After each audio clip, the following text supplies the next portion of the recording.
Oh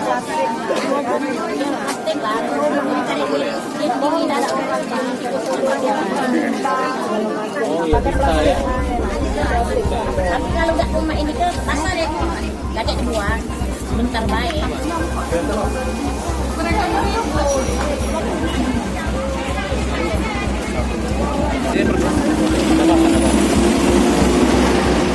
Yang apa?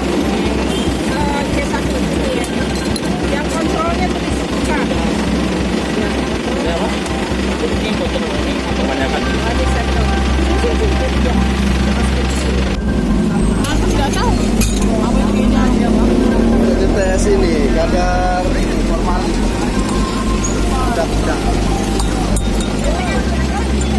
Formalin ada nggak Yong? Ada. Dia masuk orang.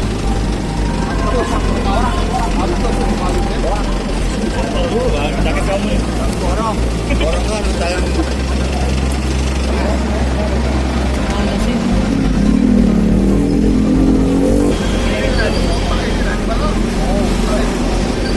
Ini ada dua ya. Satu kontrol, satu sampel. Ya. Jadi kontrol itu tidak dikasih ya. Sampelnya.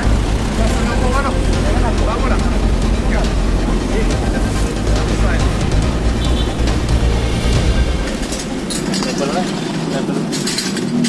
Cairan apa itu? Basket formalin. Basket Formalin. Ini indikatornya. Ini Kalau dia ini kontrol tidak ya, jadi dikasih basket tadi. media asli. Yang sampel tadi dikasih Sampel. basket. Kalau dia berformalin warnanya berubah jadi apa, Pak?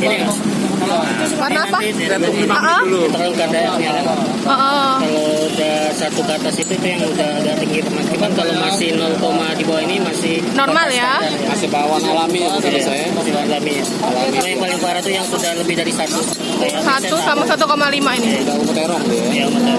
Melakukan pengecekan sampel yang berada di pertama yaitu di pasar tradisional.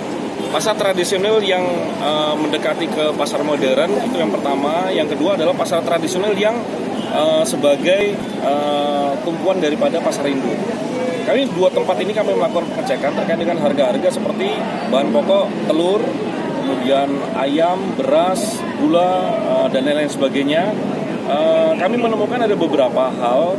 Yang pertama bahwa terkait dengan harga yang ada terjadi fluktuatif, tetapi tidak terjadi kenaikan yang signifikan.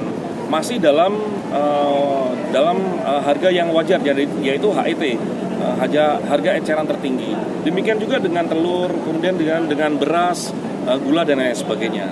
Kemudian selain dengan ketersediaan bahan pangan, kami juga melakukan pengecekan terkait dengan bahan-bahan pangan yang berbahaya yang digunakan. Kami menemukan beberapa sampel yang langsung diuji langsung di tempat oleh laboratorium Balai POM dengan laboratorium dari Dinas Perikanan.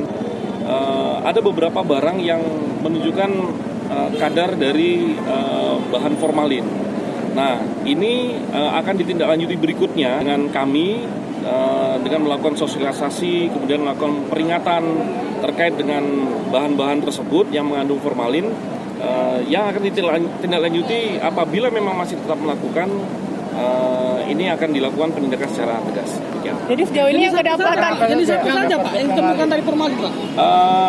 Salah satu sampelnya adalah terkait dengan mie tiao, kue tiao, ya, mie basah ditemukan, itu ditemukan ada 0 sekian persen mengandung formalin.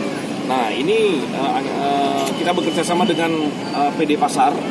Jadi Ketua PD Pasar memperingatkan kepada para penjual tersebut untuk tidak melakukan penjualan terkait dengan bahan-bahan tersebut. Jadi sejauh ini hanya baru sebatas peringatan dulu ya Pak ya?